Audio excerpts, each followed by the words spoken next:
Aleluia. Graça e paz a todos, sejam bem-vindos. Eu louvo, engrandeço o nome do nosso Deus, pela vida daqueles que estão agora deixando as coisas desse mundo, deixando esse tempo exclusivamente para ouvir a palavra de Deus, para ter os seus pensamentos no alto, para abrir o seu coração para aquilo que Deus queira falar, seja o que for. Seja uma palavra de correção, seja uma palavra de regozijo, seja alinhamento, seja transformação, seja cura, seja libertação.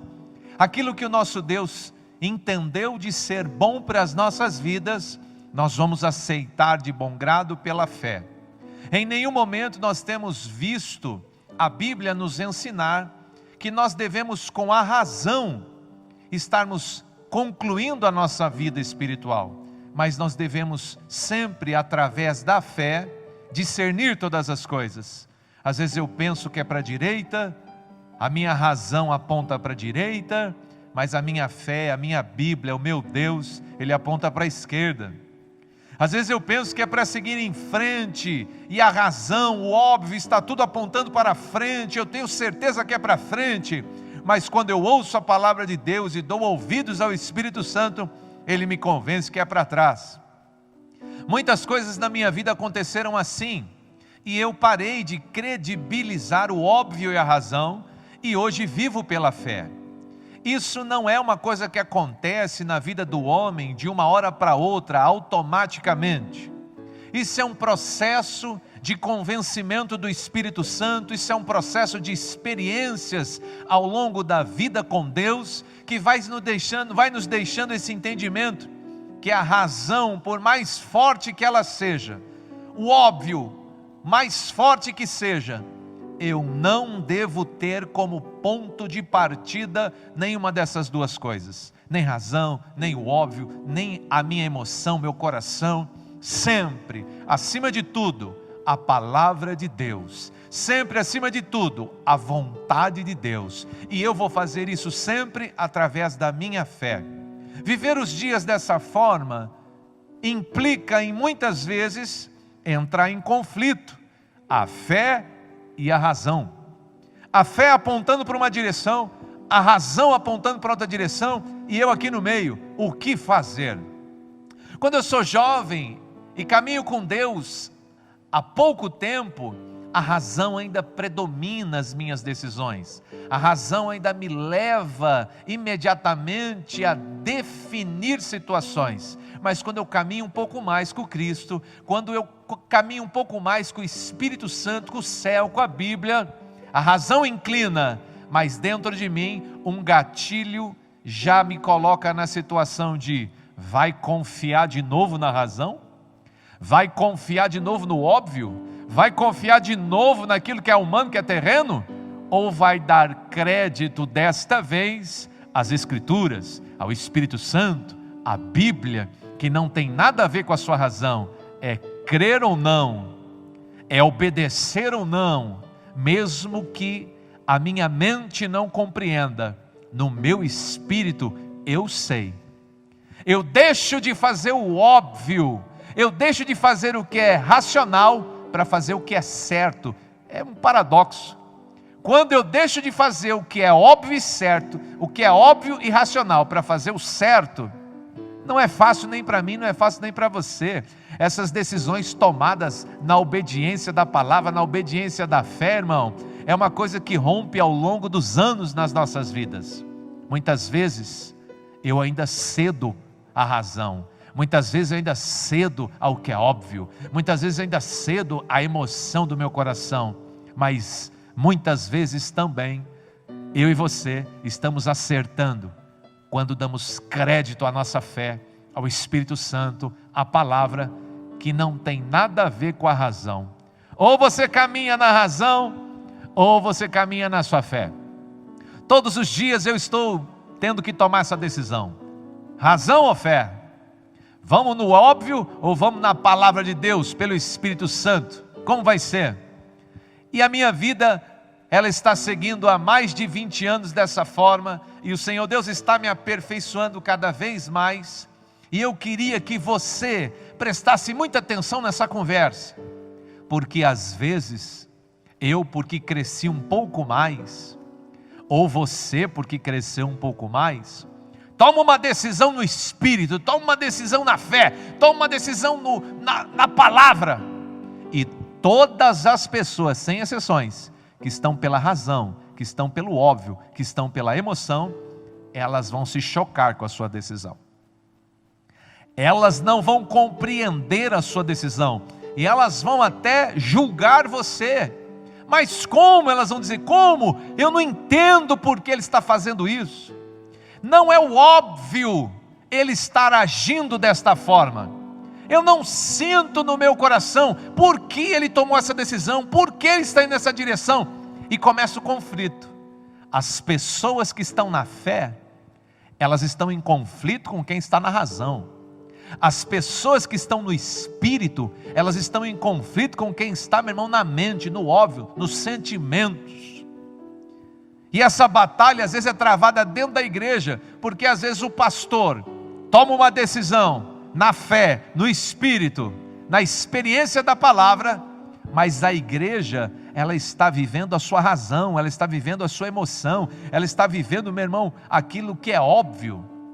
E somente o tempo, e somente, meu irmão, alguns meses ou anos vão mostrar a verdade. O conflito, ele vai ser existencial até que os seus olhos vejam a luz, a verdade. E às vezes nós tomamos decisões na nossa fé, no Espírito Santo, na palavra, e o resultado não é imediato. O resultado, meu irmão, não é uma semana, um mês, às vezes é um ano. E aquela pessoa da razão, do coração, do sentimento, ela fica um ano engasgada com você. Eu não concordo com o que o pastor falou. Eu não concordo com a atitude que foi tomada. Eu não entendo assim, a minha cabeça não é assim. Esse é o conflito. Eu estou dando o exemplo do pastor e da igreja, mas esse conflito pode ser entre o marido e a mulher, entre o pai e o filho, entre o patrão e o funcionário. Depende de quem está no Espírito, na palavra e na fé, e de quem está na razão, no óbvio e na emoção. Sempre eles vão estar em conflito, e somente o tempo vai poder mostrar a verdade. Pode ser um mês, pode ser 6 meses, pode ser um ano, mas daqui a pouco a luz chega. Daqui a pouco nós percebemos que aquela decisão que foi tomada, que eu não entendia, que eu não concordava, que eu não sentia, era correta. Era a melhor coisa a ser feita naquele momento. E meu irmão, eu entendo completamente, perfeitamente as pessoas que ainda vivem pela razão. Eu já vivi muitos anos eu vivi mais da metade da minha vida pela razão. Eu vivi mais da metade da minha vida pela emoção, pelo óbvio. Eu sempre fui uma pessoa de raciocínio rápido. Então, irmão, começar a viver pela fé, começar a amadurecer pela fé, começar, meu irmão, a ter uma experiência com a Bíblia. Você não consegue conhecer a Bíblia em meses, você pode até lê-la em um ano, mas não quer dizer que após um ano você já tenha tido, meu irmão, a maturidade, a experiência que é necessária, ou com Deus, ou com o Espírito Santo, ou com as coisas espirituais. As coisas espirituais, elas levam tempo das nossas vidas para serem experimentadas, vividas, discernidas. E eu e você nascemos e vivemos a maior parte da nossa vida na razão, na emoção, no óbvio. Agora vem Jesus e quer transformar tudo isso. Nós estamos numa campanha de quinta-feira, transformando destinos. E é por isso que eu estou fazendo essa introdução aqui. Só para dar uma chamadinha para você que perdeu quinta-feira. Se você está vivendo na razão, se você está vivendo na emoção, se você está vivendo no que é óbvio, isso aí, meu irmão, vai nortear você a um destino. A sua vida inteira, talvez você só tenha tomado atitudes dessa forma. Pastor, o que é racional, o que é óbvio, o que o meu coração manda, então eu decido. E aquilo vai te levar, meu irmão, num resultado, num destino. Aí nós estamos às quintas-feiras pregando, transformando destinos. Deus encontra você lá no meio da tua razão, lá no meio da tua emoção, lá no meio do óbvio. E Deus desafia você a crer no sobrenatural, no que não se explica.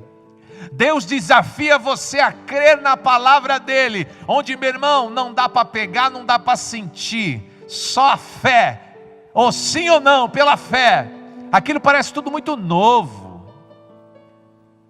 Às vezes começa o conflito da minha mente e do meu espírito. Eu tenho que tomar a decisão. Quem é que eu vou obedecer? A minha mente ou o meu espírito? E quando nós tomamos decisões no espírito, na fé, na palavra, aquilo também me leva para um destino. E as pessoas que já experimentaram as duas coisas, somente essas pessoas poderão dizer o que é certo e o que é errado. Talvez você só tenha experimentado uma parte racional, óbvio, emocional. Talvez você nunca tenha experimentado algo da fé, algo invisível, algo inexplicável, algo apenas obedecido. De quinta-feira o Senhor Deus estará aqui trazendo luz, para que eu e você possamos compreender isso que eu estou dizendo para você. Hoje, eu vou falar um pouco também dessa questão razão, dessa questão emoção, dessa questão, meu irmão, de óbvio. E também quero mostrar para você como as Escrituras, o Espírito e a fé fazem coisas que eu não entendo, não sinto e não concordo, mas o tempo mostra que aquilo era a melhor coisa a ser feita, mas na hora achei maluquice, na hora achei aquilo, meu irmão, insano, loucura. Mas eu tenho que me render em um momento da minha vida, porque o fruto desse nasceu e o fruto desse nasceu. O fruto da razão, do óbvio sentimento, não foi bom resultado. O fruto da fé, do Espírito, da palavra, foi 100 vezes mais. Então nós estamos vivendo, você está vivendo a sua vida com Deus, eu estou vivendo a minha vida com Deus, e ao longo dos anos, é que nós vamos perceber coisas que hoje não percebemos, não experimentamos, não vivemos. Deus está trabalhando no seu destino. Deus está trabalhando no ponto de chegada. Deus está trabalhando, meu irmão, está encontrando você no meio da coisa que você está vivendo, que eu nem sei o que é. Mas eu tenho certeza, se o Espírito Santo está inspirando o pastor Marcelo a pregar essa palavra para você, haverão grandes mudanças na sua vida. Haverão grandes mudanças em áreas da sua vida. Haverá mudanças dentro de você, fora de você. Haverá grandes mudanças no seu casamento, haverá grandes mudanças no seu ministério, haverá grandes mudanças, meu irmão, na sua visão, no seu modo de viver em geral. Deus está trabalhando nisso, mas essas mudanças são transformadoras e levarão você a cada vez mais perto da vontade perfeita de Deus, e levará você cada vez mais perto de ser a imagem e semelhança de Jesus Cristo, o varão perfeito, que não há, meu irmão, nenhuma variação, que não há defeito, que não há mácula, que não há mancha. Eu e você estamos trilhando, estamos caminhando, estamos no caminho da fé, mas tem conflito.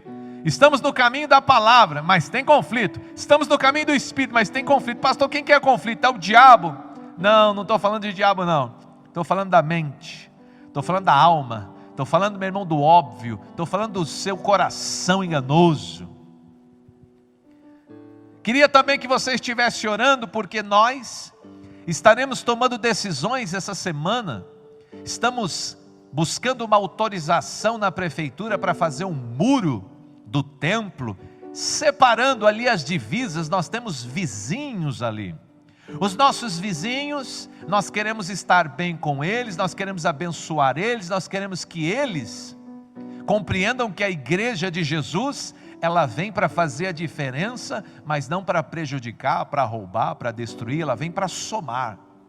Mas, irmão, até Deus convencer aquelas pessoas disso, elas estão de forma racional, e nós temos que tomar a nossa atitude. Quando nós chegamos lá, nós chegamos com a fé, Nós chegamos com a palavra, nós chegamos com Deus, mas eles estão preparados com a razão, eles estão preparados com documentação, eles estão preparados com a emoção, a posse do bem, e ali começa o conflito, razão e fé. Ali começa o conflito, o que é óbvio e o que é o Espírito Santo, o que é a palavra. E nós estamos nesse alinhamento. Você precisa orar para que haja convencimento, para que haja luz, para que haja acordo entre nós. Então ore, porque essa semana nós pretendemos definir isso. Junto à prefeitura, estamos conseguindo a nossa documentação que libera essa movimentação de muro. E estamos conversando com os proprietários que dividem ali as divisas com a gente, para que eles nos aceitem, para que eles nos recebam, para que haja um acordo e tudo siga bem, para a glória de Deus.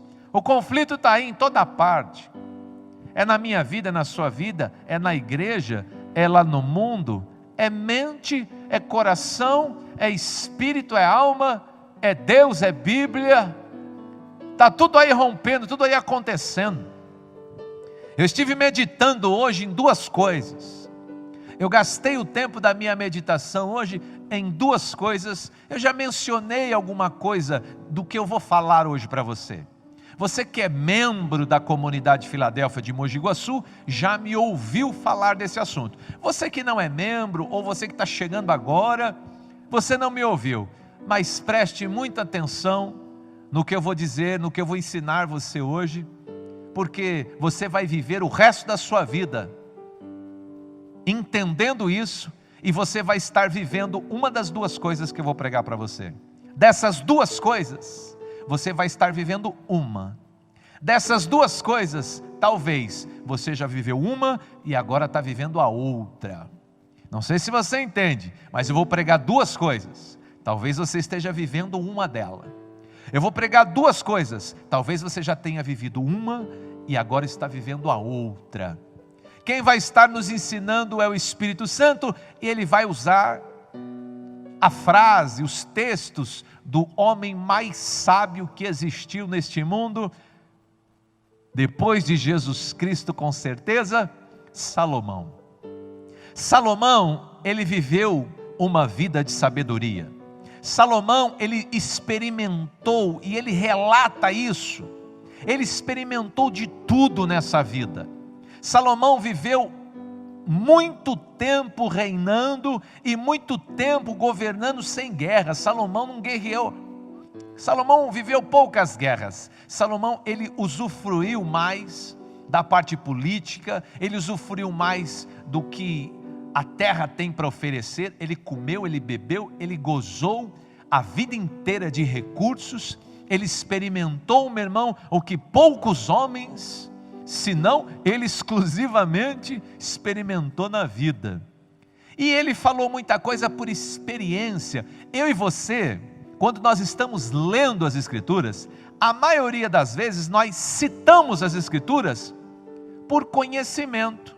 Por exemplo, algumas pessoas pegam um texto da Bíblia, memorizam e elas põem no Face, ou elas citam as Escrituras, mas aquilo não partiu de uma experiência.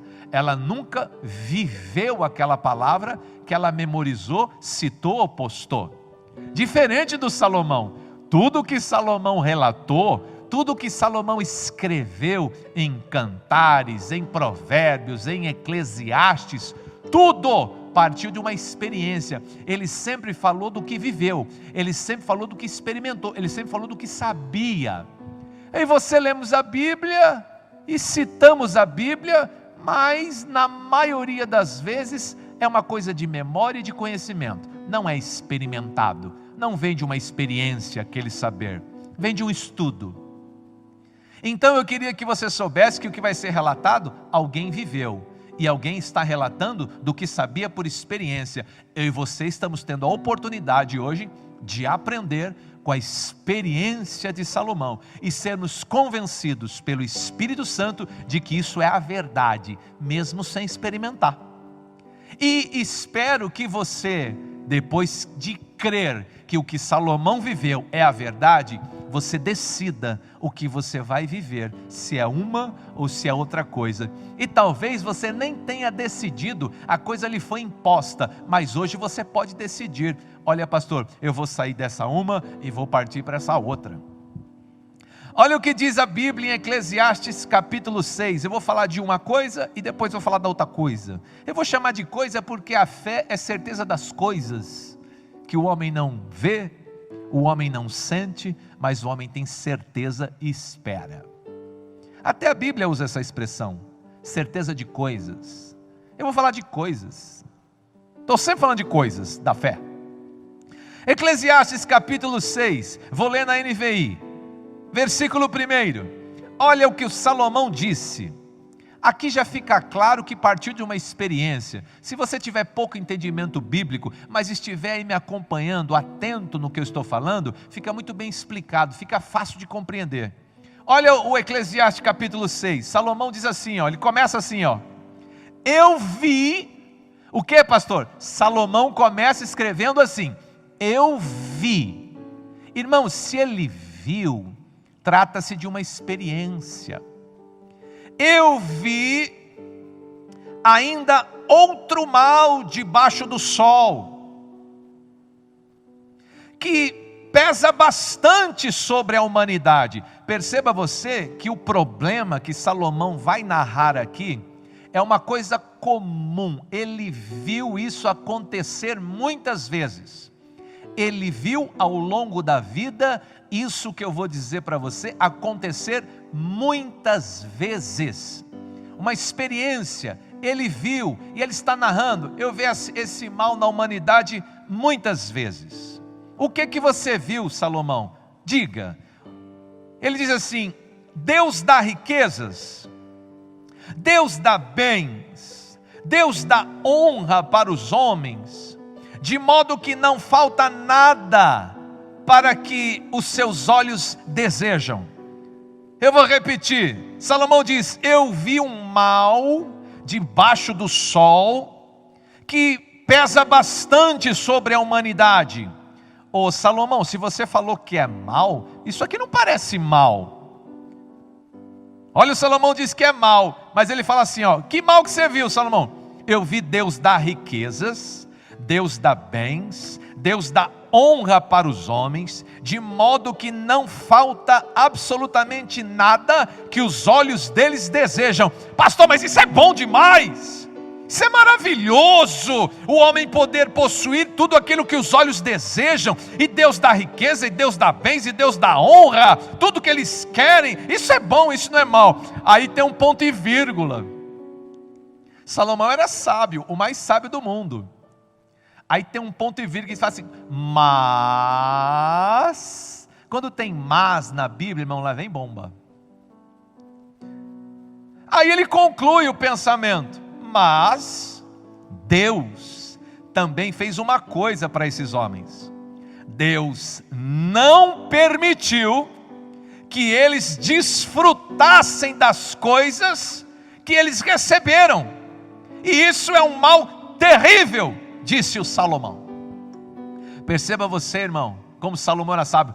Eu vi um mal na humanidade, isso aconteceu muito. O que, Salomão? Eu vi Deus dar riqueza, Deus dá bens, Deus dá honra, Deus deu aos homens tudo que os olhos deles desejavam, mas Deus não deu. Deus o que? Não deu uma coisa. O que Deus não deu? Parecia que Deus tinha dado tudo. Deus não permitiu que eles desfrutassem das coisas que tinham. Deus não permitiu que desfrutassem das coisas que tinham. E eu vou falar 3 vezes para entrar na sua cabeça. Deus não permitiu que eles desfrutassem das coisas que tinham. E Salomão encerra, isso é terrível. Salomão encerra, isso é terrível. Pastor, o que está acontecendo com a Bíblia? Parece que eu nunca li isso na Bíblia. Parece que é contraditório. Perceba você, irmão. O homem mais sábio do mundo viu isso na humanidade. E ele viu muitas vezes. ele está relatando aqui, meu irmão, uma experiência vivida. Ele viu, ele conhece essas pessoas, ele conhece esses homens, e são homens poderosos. Por quê? Porque, irmão, recebeu riquezas, recebeu bens, recebeu honra, recebeu tudo o que os olhos desejam. Ele está falando aqui, meu irmão, de reis. Eu te pergunto, Salomão conhecia reis? Salomão conhecia homens poderosos nesse momento da história? Se você conhece um pouco da vida de Salomão, você vai saber que Salomão era muito político e ele casava com as mulheres desses homens. Salomão, se você botar todas as mulheres entre esposas e concubinas, Salomão teve 1000 mulheres. Salomão teve 1000 mulheres, 1000 mulheres. E Salomão nunca casou por amor. Salomão não casava com as mulheres por amor. Ele amava as mulheres, mas ele não casava por amor. Ele casava, meu irmão, para ter alianças políticas. Ele disse assim: eu vi um mal na humanidade. Mas como que você viu? Eu vi porque eles eram todos meus sogros. Salomão nunca casou, meu irmão, com a filha do Zé. Salomão não casava com a filha do padeiro, do pipoqueiro. Salomão, ele casava, meu irmão, com as filhas dos homens poderosos que haviam ali nas suas fronteiras. Havia um interesse político. Ele casava porque agora, meu irmão, havia uma aliança, havia o sangue, havia ali, meu irmão, família. O acordo era feito. E ele via que aqueles homens que tinham riquezas, que tinham bens, que tinham honra, que tinha tudo que os olhos desejavam, mas tinha uma coisa que eles não tinham, porque Deus não deu a eles. Deus não permitiu que eles desfrutassem do que eles tinham. E Salomão disse: isso é terrível, isso é uma coisa terrível de se ver. Eu fiquei meditando nessa palavra hoje. Essa é uma coisa que eu meditei em duas, essa é uma. Eu fiquei meditando nessa palavra e eu fiquei, meu irmão, buscando nas Escrituras compreender melhor essa palavra, para que eu possa vivê-la, experimentá-la, e também para que eu possa pregá-la, que eu possa ensiná-la. Muitos de nós, muitas vezes, até sentiu inveja. Muitos de nós até sentiu inveja do que o ímpio tem.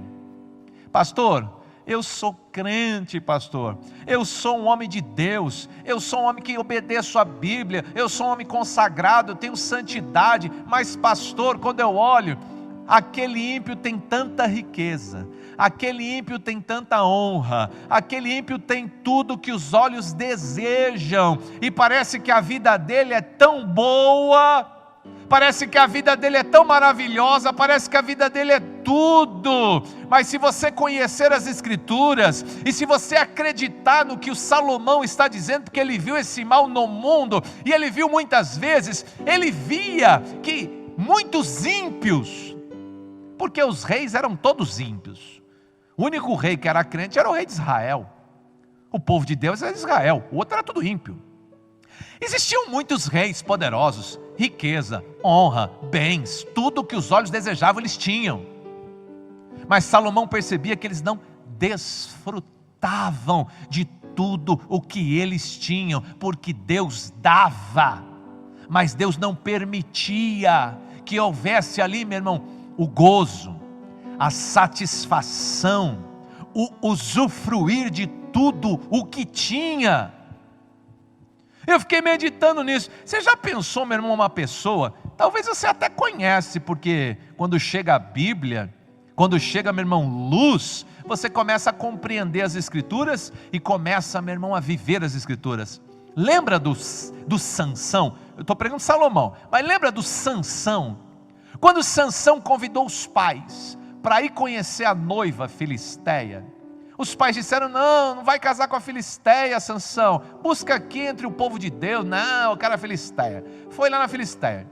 A Bíblia diz que no meio do caminho um leão atacou Sansão, e ele rasgou o leão ao meio e deixou lá numa moita. Os pais nem viram Sansão matar o leão, foi muito rápido. Mas a Bíblia diz que depois, quando Sansão foi casar, ele passou ali de novo. E ele passou ali e ele foi dar uma olhada lá na ossada do leão. Ele falou: deixa eu ver se aquele leão que eu matei, o osso está aqui ainda. Quando ele foi lá, ele viu a ossada do leão e ele viu um favo de mel. Lembra? Eu já preguei isso para você. As abelhas fizeram um favo de mel na ossada do leão. Aí Deus me levou lá no leão, não para o contexto de Sansão, mas para o contexto de Salomão. Veja você que o leão poderoso, o leão é um animal poderoso, é o rei, né? É um rei, é um tipo de rei, não é? O leão poderoso, o leão rei, o leão que tem honra, o leão, meu irmão, que sempre conquistou na força, porque leão, tudo que ele conquista na força do braço. Por mais que ele fosse poderoso, por mais que ele tivesse honra, por mais que ele fosse o leão, o rei, ele não conseguiu provar da doçura daquele mel. Olha o mistério, meu irmão. Olha o mistério de Deus profeticamente na ossada desse leão aqui. Rei, poderoso, cheio de força. O rugido dele faz tremer a todos. Mas por mais que ele fosse, ele não provou uma gota da doçura daquele mel que estava dentro dele, que estava na ossada dele. É para que te dê um pouco de luz. Pastor, explica mais que eu ainda não entendi. Irmão, imagine você um homem rico que tem uma piscina no fundo de casa. Uma piscina enorme. Imagine você um homem rico que tem uma piscina enorme. E você pergunta para aquele homem rico: você nada na sua piscina? E ele fala: nunca entrei. Você fala: não é possível. Mas como uma pessoa faz uma piscina desse tamanho, uma piscina que é o sonho de todo mundo, e ele fala: nunca entrei na piscina? Irmão, quantos homens você acham que tem piscina em casa e não nada na piscina? 1, 2. O Salomão dizia: olha, tem um mal que assola a humanidade. Eles têm riquezas, eles têm bens, eles têm honra, eles têm tudo o que os olhos desejam, mas tem uma coisa que Deus não deu para eles. O quê? Deus não deixa eles desfrutarem do que tem. Aí você fala: por que você nunca nadou nessa piscina? Eu não tenho vontade. Eu chego em casa, eu estou tão cansado, eu vejo a piscina, eu não tenho a menor vontade de entrar nessa piscina. E aquela sauna é sua? Eu nem lembro de ligar essa sauna. Eu até esqueço que eu tenho sauna. E essa comida aí que tem na sua mesa, porque sua mesa é farta, sua geladeira é farta. Eu vou comer, tudo me faz mal. Eu como esse, me dá queimação. Eu como esse, me dá azia. Eu como aquele, eu não consigo dormir à noite. Eu como aquele, eu fico com a consciência pesada porque é muito açúcar e aquilo me faz engordar. Então eu fico comendo barrinha aqui e salada. Irmão, vou dizer uma coisa para você: precisa ser rico para comer alface? Tomate, cenoura, chuchu, abobrinha, beterraba. Eles são riquíssimos, mas eles não desfrutam. Irmão, eu conheço, vou falar de quem eu conheço. Eu conheço rico que anda de carro velho. O que, pastor? Eu conheço homem rico, que anda de carro velho, anda de chinelo para a rua. Ele é rico, mas parece pobre. Ele é rico e quando as pessoas chegam para ele, falam: ih, rapaz, mas está difícil. Ih, mas a vida está dura. E você tem um dinheiro para me emprestar? Olha, rapaz, não tenho nem para mim. Uma pessoa tão rica, tão poderosa, mas ela se torna tão avarenta que ela não consegue comprar um carro zero, porque ela fala assim: se eu comprar carro zero desvaloriza, vou ficar perdendo dinheiro. E para que comprar essas roupas caras? Vou ali naquela loja de departamento ali, uma calça é R$20, é igual a outra lá de 200. E ele vive a vida dele, embora ele seja rico, embora ele tenha tudo, ele não consegue usufruir da riqueza. Para todas as áreas que você olha para a vida dele, ele não consegue usufruir. As pessoas nem chegam. É uma pessoa que nem tem amigo, porque ele acha que todo mundo está querendo o dinheiro dele. Ele fala assim: esse povo é tudo falso, e eu não tenho amigo. Essa pessoa ela só vem na minha casa para aproveitar de mim. A pessoa se isola. A pessoa, meu irmão, não gasta, ela não come, ela não bebe, ela não desfruta, ela não veste, ela não põe um carro bom na garagem, ela não mergulha na piscina. Irmão, ela vive uma vida, embora pudesse ter tudo, mas não usufrui de nada. Não tem diálogo com os filhos. A esposa, meu irmão, está lá, mas ele não tem libido. A esposa está lá, meu irmão, mas ele não consegue nem ser homem para a esposa, que a esposa tem que arrumar um amante para dar conta dela. Ele não usufrui absolutamente de nada.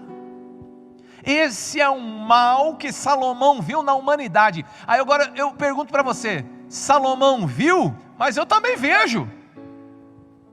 Irmão, eu vejo pessoas se matando, lutando por causa de coisas que não vale a pena, mas para elas são tão importantes, e elas se agarram àquilo, e elas deixam de viver a vida, deixam de viver as coisas da vida, deixam de experimentar o belo do mundo, o belo da natureza, o belo, meu irmão, das coisas que nós estamos aí vivendo, que nem custa nada.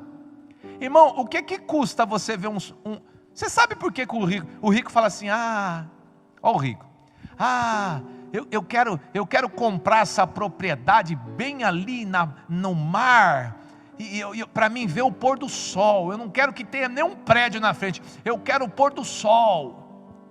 Aí vai o pobre de excursão, lá na praia, e ele, meu irmão, começa lá, nadando, comendo até terra, tudo que passa vendendo come, irmão. Espetinho de pedra se passar, ele fala, dá um para mim, bem passado. E ele come, ele bebe, ele lambuza, ele nada, ele rola na areia, meu irmão, que nem um quibe. Ele se enfia no barro com as crianças, ele vê lá, meu irmão, o pôr do sol e vai embora. O rico, você fala, cadê o rico? Ele tem um apartamento, mas ele não vem. A coisa mais difícil é ele vir nessa praia. E quando ele vem, ele não come nada nessa praia, porque ele tem medo que tudo faz mal. Tem medo que dá diarreia nele. Tudo faz mal, ele não come, ele não bebe, e ele não vem com ninguém no apartamento, não empresta para ninguém o apartamento. Irmão, tem muita gente que tem, é bíblico, Deus deu para eles, mas tem uma coisa que Deus não deu. Deus não permite que eles usufruam como você usufrua. Deus não permite, meu irmão, porque Deus tem uns mistérios, irmão, e aí que eu falo para você dar razão, ó. Vai entender um negócio desse? Alguém vai perguntar, por que Deus deu então? Por que Deus deu para ele se não é para usufruir? Por que Deus deu tanta riqueza, tantos bens, tanta honra, tudo que o homem desejou, ele tem, mas agora Deus... Mas que esquisito! Irmão, razão é uma coisa, hein? Óbvio é uma coisa, sentimento é uma coisa, fé é outra, palavra é outra, Deus é outra, o Espírito Santo é outra. Conflitos. Vou falar do crente agora. Você já viu crente, meu irmão, que é rico? E eu vou falar do crente rico. Do pobre, eu sempre falo. Vou falar do crente rico. Eu nem conheço. Você conhece algum crente rico? Eu nem conheço crente rico, irmão. Mas o crente rico é mais ou menos assim, o crente rico. Ele vem na igreja. A igreja, meu irmão, pode ter 1000 pessoas. Ele não tem comunhão com os irmãos. O crente rico, ele não tem comunhão com os irmãos não chegam nem perto dele. Irmão, o crente rico, o Espírito Santo está aí batizando todo mundo, mas o crente rico não batiza no Espírito Santo. Você vê, meu irmão, que o crente rico, ele até conhece Jesus, mas ele não tem intimidade. Você já viu isso? Ele conhece Jesus, ele sabe que é Jesus, mas ele não tem intimidade nenhuma com Jesus, irmão. Ele não tem nem vontade de ir na igreja. Ele fala, vamos na igreja, vamos deixar para ceia. Ele fala, vamos na ceia nós vamos. Ele não usufrui do Espírito Santo, ele não usufrui da comunhão do corpo, ele não usufrui, meu irmão, da intimidade do Cristo, ele não usufrui nem dentro da igreja, o rico, muitas vezes. Mas eu quero falar da segunda coisa também. Essa é a primeira que eu tinha para falar para você. Tem muita gente que conquista na força do braço. E Deus deixa ele conquistar, que nem um leão. Ele vence, riqueza, bens, tudo que ele deseja. Ele vai trabalhando, ele conquista, ele compra, ele multiplica. Mas irmão, só Deus pode dar ao homem o poder para ele usufruir de tudo. Porque senão a vida não tem gosto. Meu irmão, a coisa mais difícil é uma pessoa que vive diante de tanta riqueza, diante de tanto clamor, mas aquilo não tem gosto, aquilo não tem sabor, aquilo não tem alegria, aquilo não tem prazer.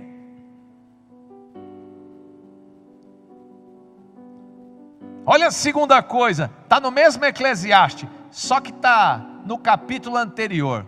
Eclesiastes 5, eu vou ler para você o 19. Olha Salomão, NVI, fiquei meditando nisso hoje. Quando Deus, olha Salomão dizendo, e quando Deus concede riquezas, ó, o mesmo papo, ó. Deus concede riquezas, Ele concede bens, Ele dá isso para alguém, vírgula, mas Ele capacita esse alguém a desfrutar de todas as coisas, a aceitar a sua sorte e ser feliz no seu trabalho, e isso é um presente de Deus.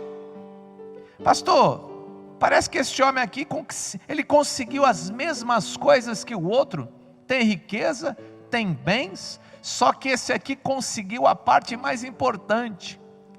Deus concedeu a ele também poder para usufruir de todas as coisas e ser feliz no seu trabalho. 20.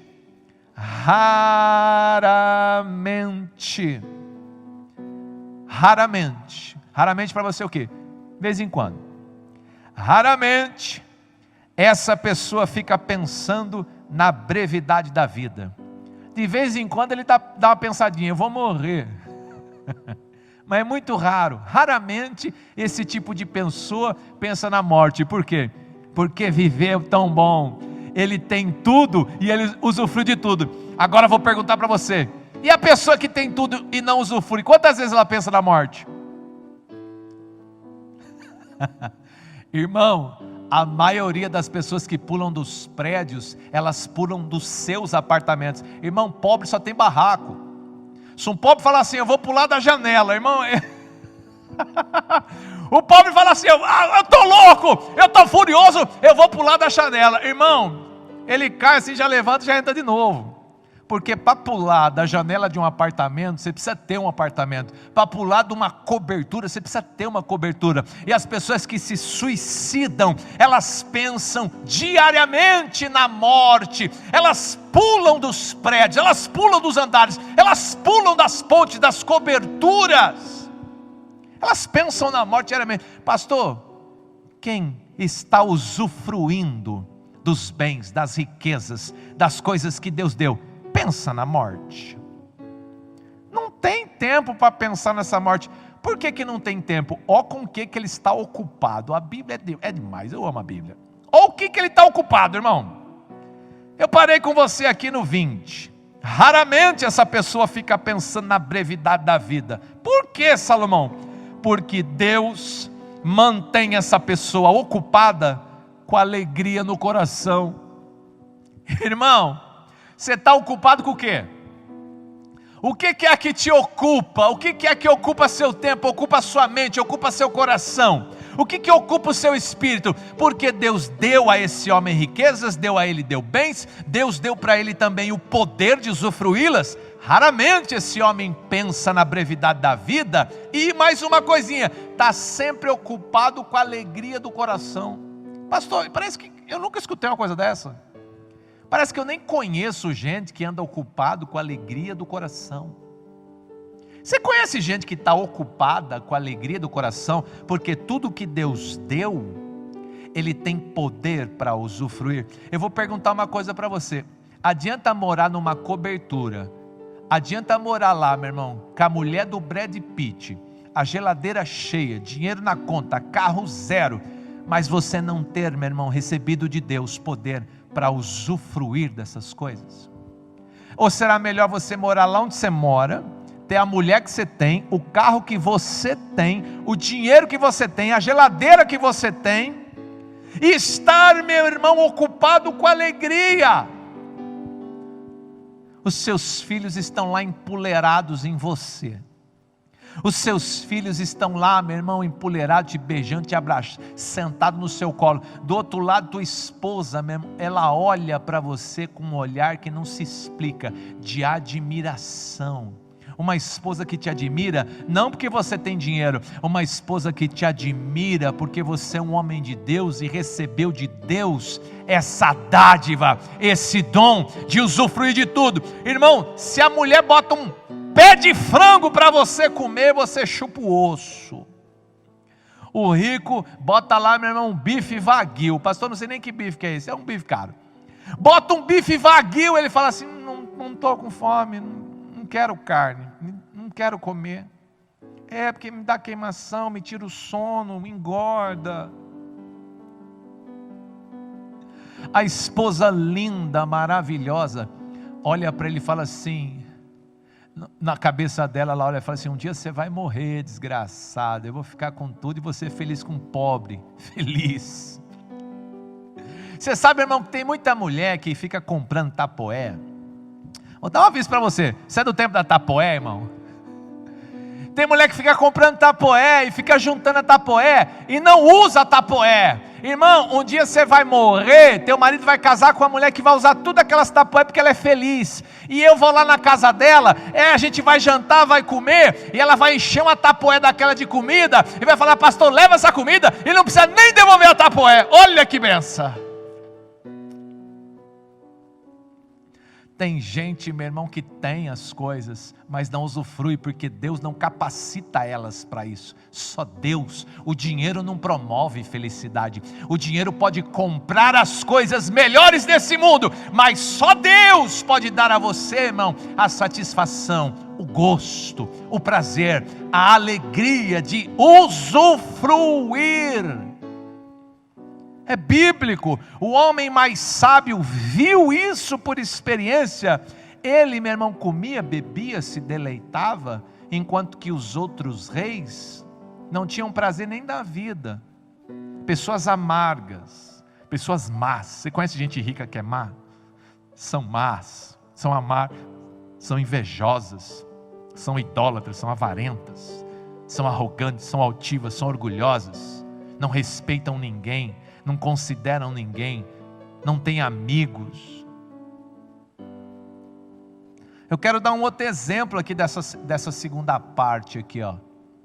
Essa parte onde Deus dá riquezas, dá bens e dá prazer e alegria para usufruir. Você fica, a palavra usa uma expressão que eu gosto muito, que eu nunca usei. Pessoas que estão ocupadas com a alegria do coração. O que você está fazendo? Estou ocupado. Você fala: você está trabalhando no quê? Porque parece que ela nem está ocupada. Irmão, na verdade, essa pessoa se ocupa em ser feliz.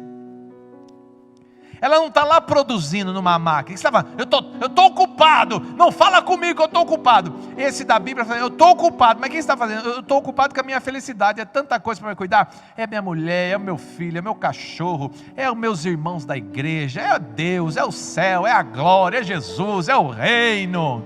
Eu estou ocupado com tudo isso. Tudo isso me dá tanta alegria, me dá tanto prazer, me dá tanta satisfação. Como eu amo viver. Raramente eu penso na brevidade da vida, do tipo: um dia eu vou morrer. Parece que eu nem vou morrer. Enquanto que o outro lá, meu irmão, todo dia pensa: vou me matar, vou dar um tiro na cabeça, vou tomar um remédio, vou cortar o pulso. Está cheio de playboy aí, meu irmão, se rabiscando aí no braço. Vontade de morrer, doido para morrer. Olha isso aqui, olha essa história. Você conhece essa história, é bíblica, já preguei para você. Lembra do José? O José, filho de Jacó, todos os irmãos tinham inveja do José, porque era o queridinho. José então foi jogado num buraco, José então foi vendido como escravo, foi levado para o Egito. ficou lá muitos anos no Egito, e os seus irmãos pensaram que José tinha morrido, muitos anos, não sobreviveu como escravo, não sobrevive, morreu. Ô Jacó, que é teu filho José, foi morto, um animal comeu ele, mas na verdade eles tinham vendido como escravo. Os anos passaram, só que meu irmão, veio uma fome que assolou toda a terra, uma fome tão grande. Jacó era um homem muito abençoado, os filhos de Jacó estavam na bênção, mas a fome bateu até na porta deles. Jacó disse, para a gente não morrer de fome aqui, vai lá no Egito com essa prata. E Jacó botou uma prata boa na mão de cada filho. Vai com essa prata, vê se vocês conseguem comprar trigo lá, comprar comida, para que nós aqui possamos sobreviver. Eles eram uma família de 70 pessoas nessa época. Os filhos chegaram lá no Egito, tinha fila de gente para falar com o governador, porque o governador era o que distribuía o alimento no Egito. Quando eles chegaram, meu irmão, eles não reconheceram, mas foram reconhecidos. Quando eles chegaram, a Bíblia diz que o governador era José. José estava agora velho, era homem maduro, e ele estava com toda a característica egípcia, roupa egípcia, maquiagem egípcia. E os irmãos também, porque estavam numa posição de servos, nem olhavam o governador nos olhos, era aqui, todo mundo cabisbaixo. Todo mundo ali na reverência, olhava-se muito pouco, aquele temor, medo de morrer, aquela submissão. Mas José, privilegiado, ele olhou e reconheceu os seus irmãos. Ele reconheceu os irmãos que o odiavam. Ele reconheceu os irmãos que o jogaram no buraco. Ele reconheceu os irmãos que venderam ele como escravo. Pastor, o que ele fez? Olha o que esse homem José fez. A Bíblia diz que, José diz, o que vocês querem? Nós queremos trigo, nós estamos passando fome, nós trouxemos uma prata aqui. José falou, ok, deu ordem lá, falou, vende aí para eles o trigo que eles precisam. Encheram lá os alforjes de trigo, botaram em cima dos animais, né? Mas antes deles partirem, José deu uma ordem para os seus soldados, falou, pega toda a prata que eles pagaram o trigo, e põe de volta no alforjes de todos. Então, eles botaram o trigo e por cima, eles botaram a prata, nos animais de todos, nos alforjes de todos. E ali, meu irmão, está sendo representada para mim, para você, uma coisa muito importante, porque José na Bíblia, vem do seu original Iosef, que quer dizer, aquele que multiplica. Ele é um tipo de Jesus na Bíblia. O nome José é uma referência para Jesus. O nome José é uma referência para Deus, aquele que acrescenta, aquele que multiplica. E o único que acrescenta, o que multiplica é Deus, é Jesus. O nome José quer dizer isso. E a posição de José ali nesse momento da história é esse. José está salvando o mundo da fome. José recebeu de Deus muita orientação para isso, e José está lá, inclusive com seus irmãos. Os irmãos chegaram, pediram, ele deu, reconheceu. Aí você fala assim, pastor, se eu sou governador nesse momento da história, esses irmãos que me odiavam, que me jogaram num buraco, que me venderam como escravo, eu me vingava ali. Ali eu com certeza ia aprontar alguma, porque eu não ia deixar barato. O José não fala nada, o José não se revela, o José dá o trigo e o José ainda devolve a prata. Pastor, o que é isso? Graça. Pastor, o que é isso? Graça.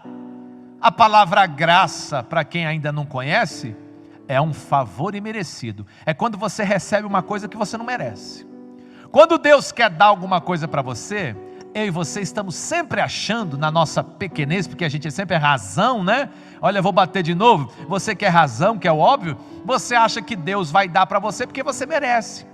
Eu sou um filho bom, eu devolvo o dízimo, eu sou santo, eu sou obediente, então Deus vai me abençoar. Irmão, Deus, Ele te abençoa e sempre vai te abençoar, não porque você merece, nunca vai ser mérito. sempre vai ser graça, sempre vai ser um favor imerecido. Ele é o Deus que acrescenta, Ele é o Deus que multiplica. Mas irmão, por que o José estava fazendo isso? Porque o José estava tão abençoado. O José estava tão abençoado. O José estava rico, pastor? O José estava muito rico, ele era o governador do Egito. O José estava casado, pastor? O José estava casado. O José tinha filho? O José tinha filho. O José era bonito? O José era bonito. O José tinha autoridade? O José tinha autoridade. Pastor, o que o José não tinha? Eu te pergunto, o que José não tinha? Irmão, José tinha tudo. E mais uma coisa importante, Deus deu para José o poder de usufruir. O José estava sempre ocupado com alegria, porque, meu irmão, nesse momento da história, José não estava com depressão, não estava preso, não estava em cadeia, não estava em buraco. O José estava por cima da carne seca. O José estava na bênção, porque quando Deus deu para José tudo o que deu, também deu poder para usufruir. José está muito feliz, e quem está feliz, meu irmão, quem está ocupado com alegria, não pensa em vingança. Quem está ocupado com alegria, não deita na cama e chora, como é que eu vou dar o troco? Eu preciso me vingar, eu preciso dar o troco, eu preciso responder à altura, eu preciso fazer o que eu tenho que fazer. A razão fica martelando, mas a fé fica lá, perdoa. Você é abençoado, você tem tudo que precisa, você tem Deus, você tem Jesus, você tem o Espírito Santo, você tem salvação, você tem esposa, você tem filho, você tem saúde, você tem igreja, você tem. Ah, é verdade, eu tenho tanta coisa que eu não tenho nem tempo para falar mal de gente. Eu não tenho nem tempo para perseguir pessoas. Eu não tenho nem tempo, eu estou tão ocupado com a alegria do meu coração, porque eu vou fazer uma coisa. O que você vai fazer, José? Eu vou dar o trigo, eu vou devolver a prata e eu vou ficar na boa, mas eu vou usar da minha sabedoria, porque José também tinha sabedoria, porque além desses irmãos aqui que me maltrataram, eu quero ver meu pai, eu quero ver o Benjamim que não veio, eu quero ver a minha família, os meus parentes, os meus 70 que estão lá. E José, eu não vou entrar nesse detalhe, ele usou de sabedoria para provocar uma situação para que todos viessem. E ele conseguiu. Todos vieram. E o José, quando recebeu todos, o José foi muito mais ainda generoso. Falou: eu quero que vocês morem aqui comigo. Eu quero que vocês usufruam aqui com seus animais. O faraó cedeu a terra de Gozém. E eles tiveram ali como propriedade. Eles tiveram, meu irmão, um quartinho para morar. Eles tiveram terras para eles serem donos e apacentar os seus animais. Ai, debaixo dos olhos do governador, José, que amava seu pai e amava seus irmãos com um amor que eles não mereciam. Uma graça. Hoje, meu irmão, talvez você tenha chegado aqui na igreja, por esta live, pensando assim: pastor, eu não tenho riquezas, eu não tenho bens, eu não tenho tudo que os meus olhos desejam, mas eu nem quero, porque isso é uma desgraça. Ah, eu não quero, porque isso aí acaba com o crente. Não, irmão, você tem que querer sim a bênção.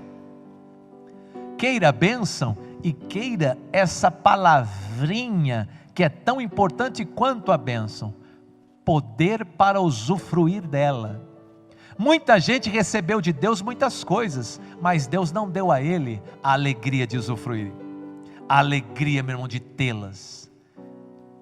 Quando José está ali com seus irmãos, ocupado com alegria, em generosidade, dando, abençoando, eu olho e percebo que aqueles que vieram de mãos vazias, buscando trigo, eles receberam muito mais que trigo. Eles receberam terras, eles receberam, meu irmão, a bênção de José, de ser, meu irmão, irmãos, família de José, receberam muitos favores, receberam, meu irmão, uma inclinação, uma generosidade muito grande.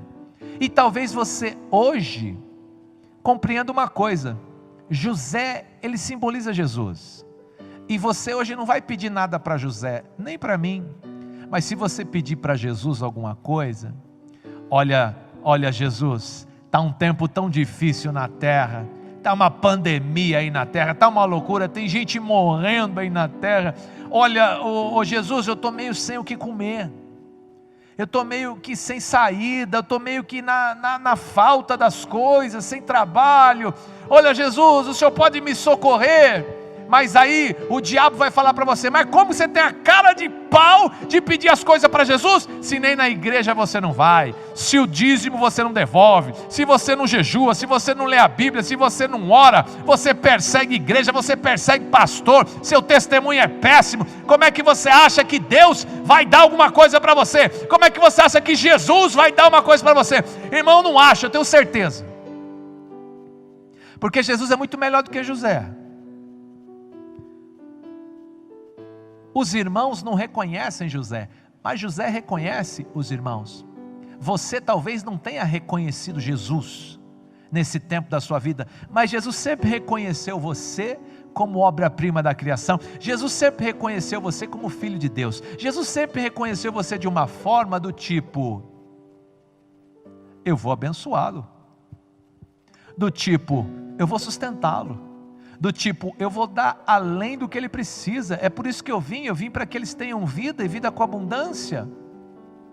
Se tem uma coisa, meu irmão, que está disponível hoje aqui, é a graça na pessoa de Jesus. E se alguma coisa for feita por você hoje, você não tem como negociar com Jesus, porque você não tem nada que ele queira.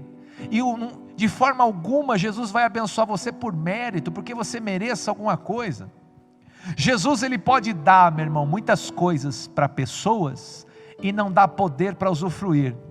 Mas Jesus pode dar, meu irmão, para você hoje coisas e dar a você poder para usufruir. Comer, beber, vestir, casar, ter filhos, ter um ministério, ter igreja, ter comunhão com o corpo, ter o céu aberto, ser batizado no Espírito Santo, ter intimidade com Jesus. Pastor, Jesus é tão poderoso, Jesus é Deus, como é que eu vou ter intimidade com alguém assim? Eu não mereço. Pode ser que ele te dê essa intimidade, não é mérito. Pastor, como é que ele vai me batizar com o Espírito Santo? Eu não mereço. Pode ser, meu irmão, que ele te dê por graça, não é mérito.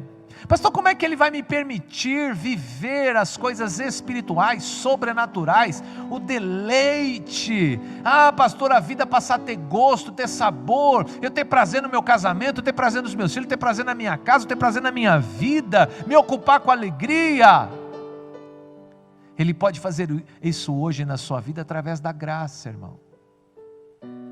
A sua mente ainda está condicionada e a razão só fica dizendo para você que você só vai ter coisas que você merece. E a fé está aqui dizendo que você vai ter coisas que você não merece. A palavra está dizendo aqui que você vai ter coisas que não é óbvio. Você vai ter coisas pelo Espírito, pela fé. Não vai ser mérito. Eu vim pregar um evangelho para você hoje dizendo: tem gente que tem e não usufrui, tem gente que tem e usufrui, mas as pessoas, e as duas pessoas, não receberam porque mereceram, porque você também vai receber, não porque merece, ou eu receber porque merece. É graça de alguém, meu irmão, que é feliz. Se tem alguém que é feliz, esse é Jesus. Se tem alguém, irmão, que tem gozo, é Jesus. Ele é o príncipe da paz. Se tem alguém, meu irmão, que está vivendo um extraordinário, esse é Jesus. E ele tem prazer em compartilhar, em dar com pessoas menos favorecidas. E nós podemos chamar isso também de misericórdia. Pela misericórdia, pela graça, você pode receber coisas que você não merece e ainda receber poder para usufruir. Diferente de quem conquistou na força do braço, está lá, está rico, está poderoso, mas não usufrui de nada, está pensando em se matar, pular do prédio, está depressivo, não come, não bebe, não veste, anda de roupa velha, de carro velho, de sapato velho. É crente, mas não é batizado no Espírito Santo. É crente, mas não tem intimidade com Jesus. É crente, mas não tem comunhão com a igreja.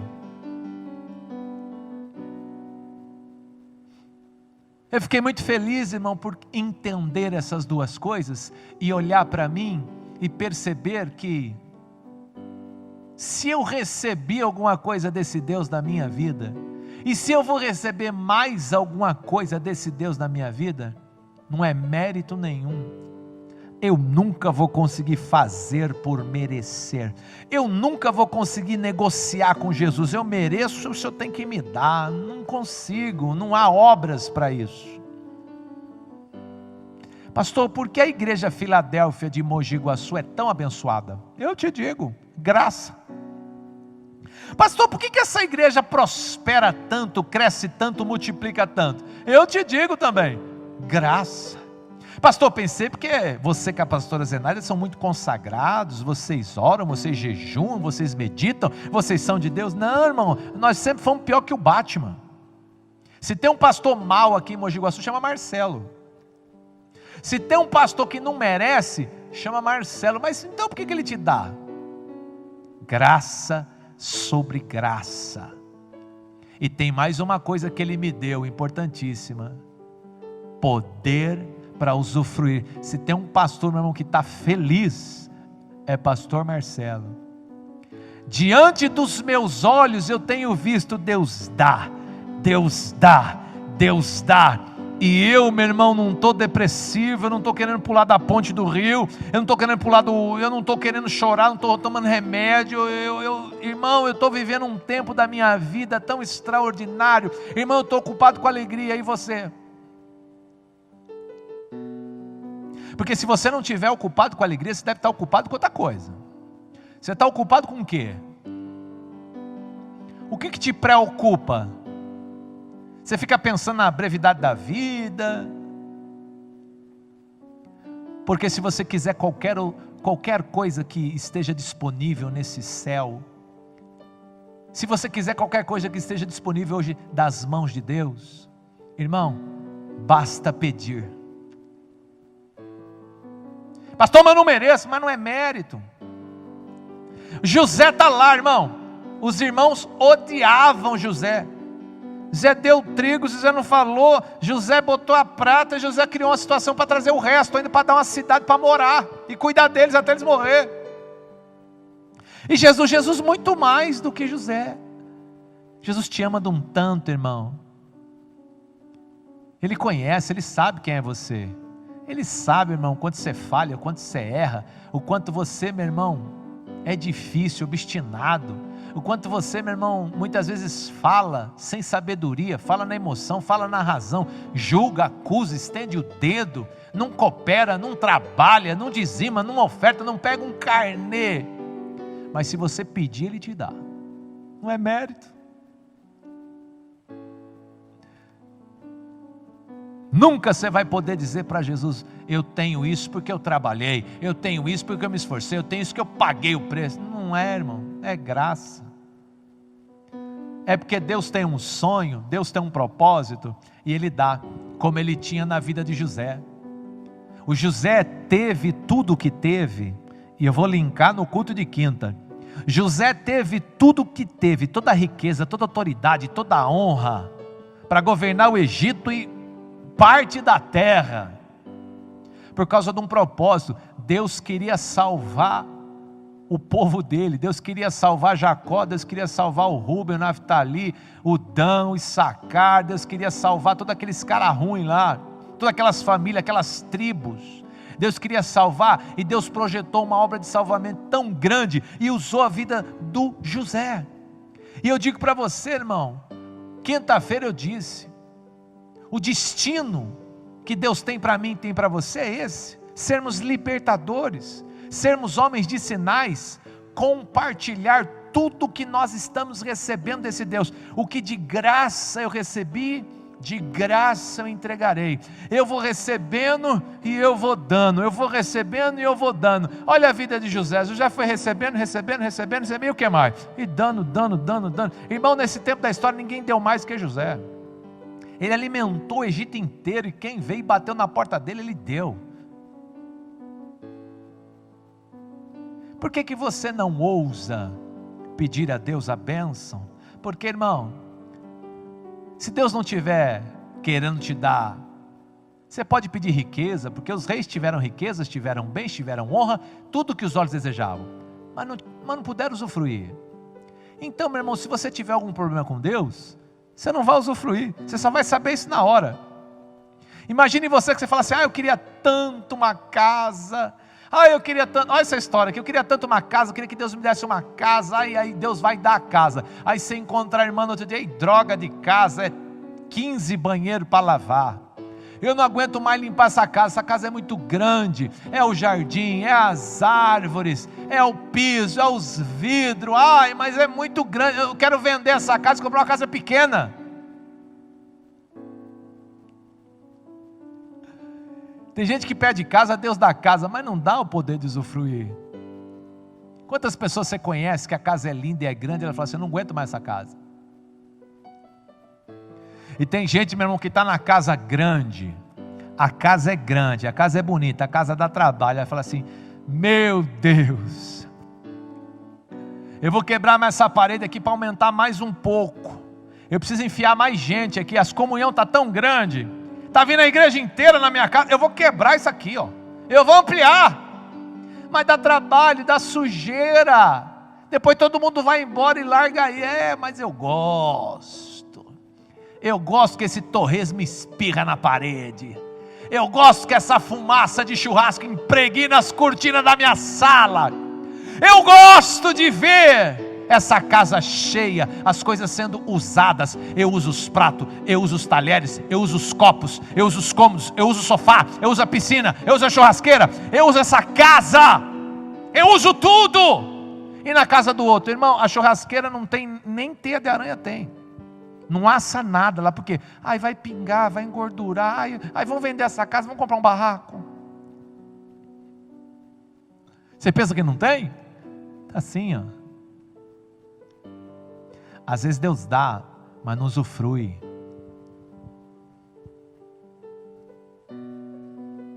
Tem uma graça aqui sendo liberada,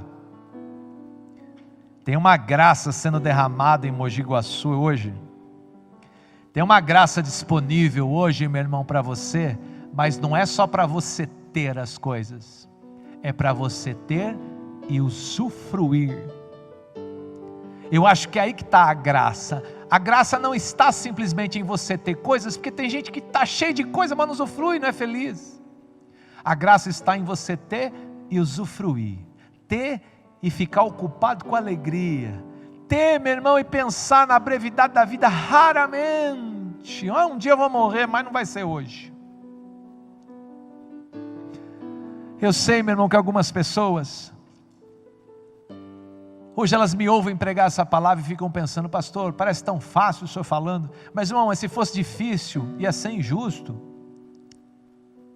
É por isso que chama graça. Você não vai encontrar dificuldade na graça. A graça, ela facilita. A graça, meu irmão, ela promove esse tipo de situação para quem não merece. Ela simplesmente dá de bom grado. Vou dizer uma coisa que vai te chocar. Você não sabe nem lidar com a graça. Você acha que a graça nem é de Deus. Porque, pastor, é tão fácil, é uma coisa tão difícil de compreender. Por isso que eu falo, meu irmão, os conflitos da fé e da mente. Algumas pessoas, elas não conseguem aceitar a graça, viver a graça, receber a graça. Elas querem fazer alguma coisa para merecer. Elas querem, irmão, trabalhar, se esforçar e merecer. Isso aí é uma mente construída.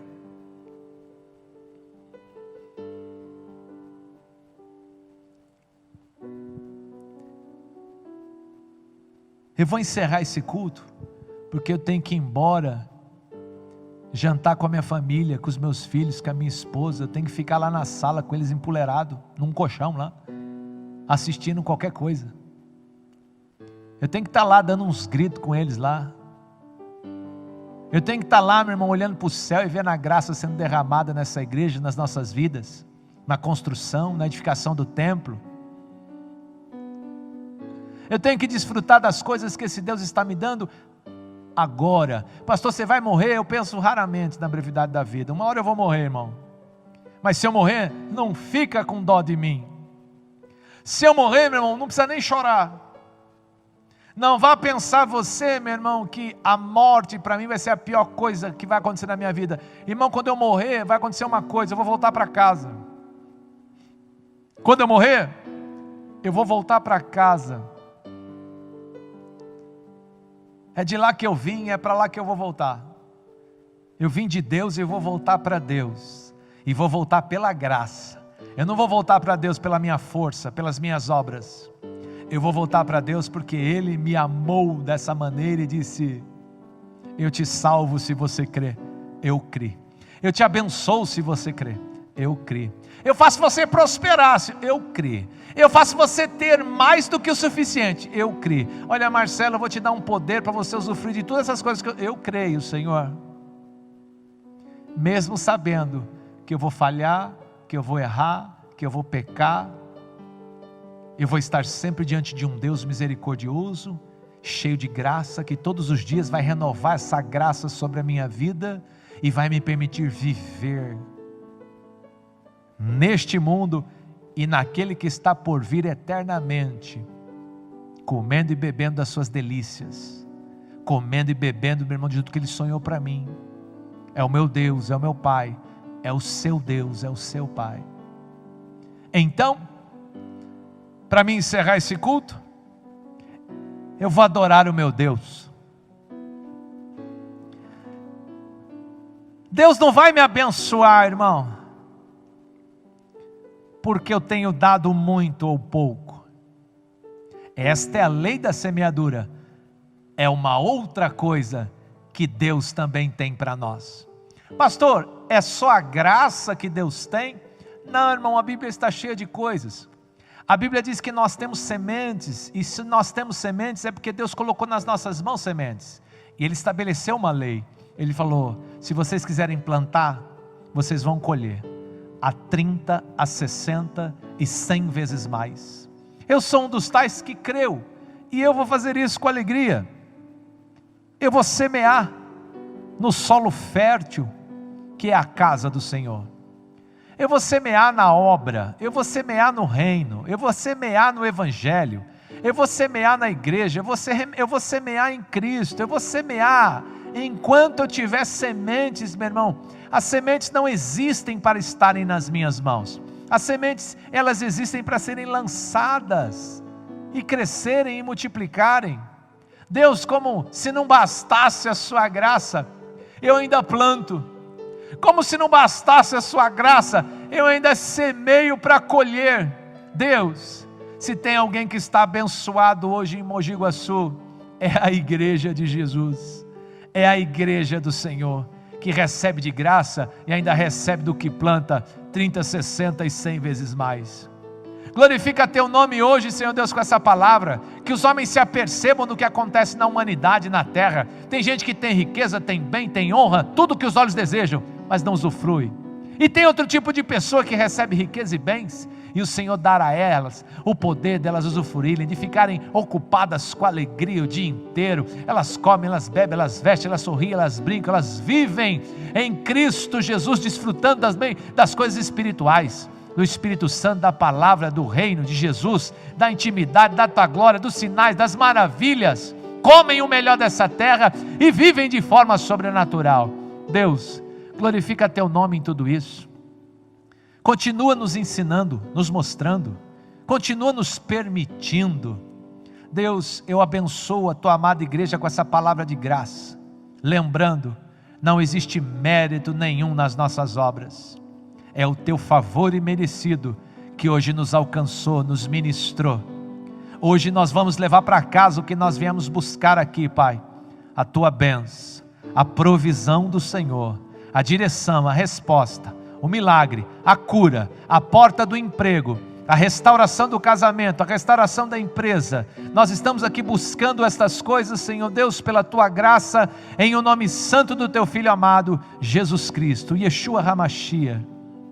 Yevareha, Adonai veismereha, Yair Adonai panavileha veiruneha, Issa Adonai panavileha veia assembleha shalom. Que todos hoje possam receber no Espírito essa palavra que confronta a razão, que confronta o óbvio, que confronta sentimentos, mas é uma palavra para ser recebida na fé, no Espírito, e para ser experimentada no nome de Jesus. Abençoados, abençoados e abençoados.